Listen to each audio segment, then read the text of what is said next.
Winter's chill in Hokkaido, Japan brings with it a unique tradition, smelt fishing. Venture onto the frozen lakes where locals and tourists alike drill holes through the ice, drop in their lines and wait for the bite of the small yet scrumptious wakasagi, or Japanese smelt.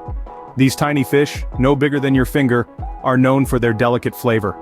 They're often enjoyed tempura fried straight from the icy waters to the sizzling pan, a mouth-watering delight that warms the soul on a frosty day. But it's not just about the catch. The camaraderie, the laughter, the shared anticipation make this experience unforgettable. So next time winter rolls around, consider a trip to Hokkaido. Experience smelt fishing, a frosty adventure that promises more than just a tasty treat. Remember, the cold never tasted so good.